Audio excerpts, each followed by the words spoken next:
Character is like a tree and reputation like a shadow. The shadow is what we think of it, the tree is the real thing. Sir, my concern is not whether God is on our side, my greatest concern is to be on God's side, for God is always right. You can fool all the people some of the time, and some of the people all the time, but you cannot fool all the people all the time.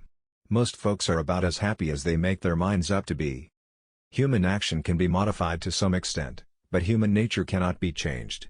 Love is the chain to lock a child to its parent. There are no bad pictures, that's just how your face looks sometimes. You can tell the greatness of a man by what makes him angry. Common-looking people are the best in the world, that is the reason the Lord makes so many of them. He has a right to criticize, who has a heart to help. Tact, the ability to describe others as they see themselves. A farce or comedy is best played, a tragedy is best read at home. Upon the subject of education, not presuming to dictate any plan or system respecting it, I can only say that I view it as the most important subject which we as a people can be engaged in. For people who like that kind of a book, that is the kind of book they will like. I am rather inclined to silence, and whether that be wise or not, it is at least more unusual nowadays to find a man who can hold his tongue than to find one who cannot. You can fool some of the people all of the time, and all of the people some of the time, but you cannot fool all of the people all of the time. I don't like that man. I must get to know him better. When you reach the end of your rope, tie a knot and hang on. You cannot escape the responsibility of tomorrow by evading it today. Better to remain silent and be thought a fool than to speak out and remove all doubt. Leave nothing for tomorrow which can be done today. Adhere to your purpose and you will soon feel as well as you ever did. On the contrary, if you falter, and give up, you will lose the power of keeping any resolution, and will regret it all your life. And in the end it is not the years in your life that count, it's the life in your years. We can complain because rose bushes have thorns, or rejoice because thorn bushes have roses. If I am killed, I can die but once, but to live in constant dread of it, is to die over and over again. Nearly all men can stand adversity, but if you want to test a man's character, give him power. I would rather be a little nobody, than to be an evil somebody. Every man's happiness is his own responsibility. I have been driven many times upon my knees by the overwhelming conviction that I had nowhere else to go. My own wisdom and that of all about me seemed insufficient for that day. Always bear in mind that your own resolution to success is more important than any other thing.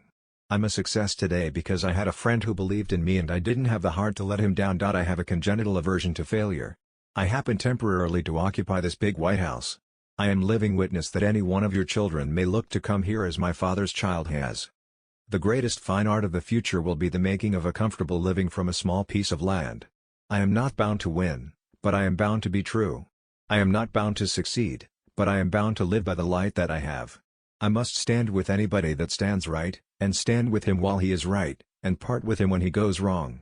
And having thus chosen our course, without guile, and with pure purpose, let us renew our trust in God, and go forward without fear, and with manly hearts. Human nature will not change. In any future great national trial, compared with the men of this, we shall have as weak and as strong, as silly and as wise, as bad and as good. What is to be, will be, and no prayers of ours can arrest the decree. Let every American, every lover of liberty, every well-wisher to his posterity, swear by the blood of the Revolution, never to violate in the least particular, the laws of the country, and never to tolerate their violation by others. I claim not to have controlled events, but confess plainly that events have controlled me. I know not how to aid you, save in the assurance of one of mature age, and much severe experience, that you cannot fail, if you resolutely determine, that you will not. I have not permitted myself, gentlemen, to conclude that I am the best man in the country, but I am reminded, in this connection, of a story of an old Dutch farmer who remarked to a companion once that it was not best to swap horses while crossing streams. I have stepped out upon this platform that I may see you and that you may see me, and in the arrangement, I have the best of the bargain. The demon of intemperance ever seems to have delighted in sucking the blood of genius and of generosity. This is a world of compensations, and he who would be no slave, must consent to have no slave. Those who deny freedom to others, deserve it not for themselves, and, under a just God, cannot long retain it. As I would not be a slave, so I would not be a master. This expresses my idea of democracy. In giving freedom to the slave, we assure freedom to the free, honorable alike in what we give, and what we preserve. We shall nobly save, or meanly lose, the last best hope of earth. You think slavery is right and should be extended, while we think slavery is wrong and ought to be restricted. That I suppose is the rub.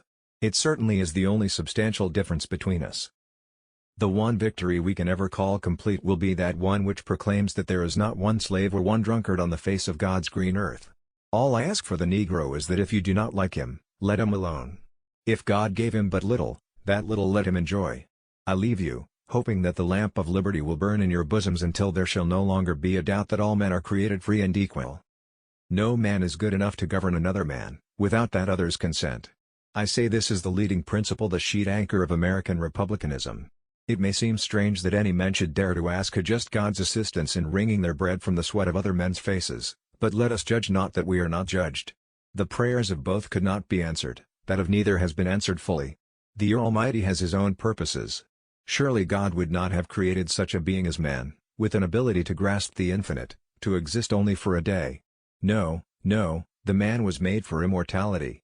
With malice toward none, with charity for all, with firmness in the right as God gives us to see the right, let us strive on to finish the work we are in, to bind up the nation's wounds, to care for him who shall have borne the battle, and for his widow and his orphan, to do all which may achieve and cherish a just and lasting peace, among ourselves, and with all nations.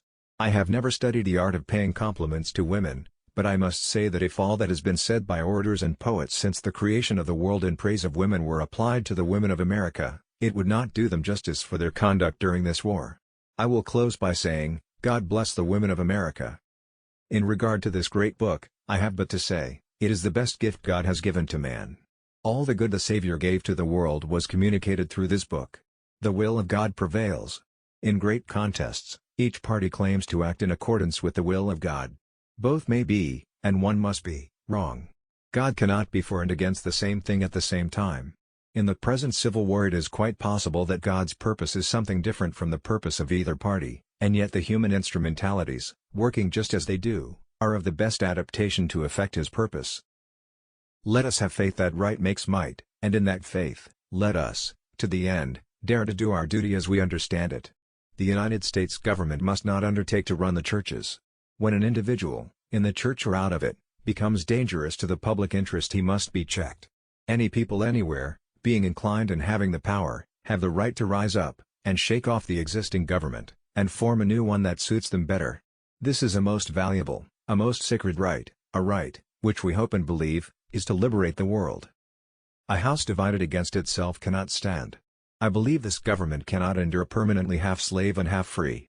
I do not expect the Union to be dissolved, I do not expect the house to fall, but I do expect it will cease to be divided. It will become all one thing or all the other. This country, with its institutions, belongs to the people who inhabit it. Whenever they shall grow weary of the existing government, they can exercise their constitutional right of amending it, or their revolutionary right to dismember it or overthrow it.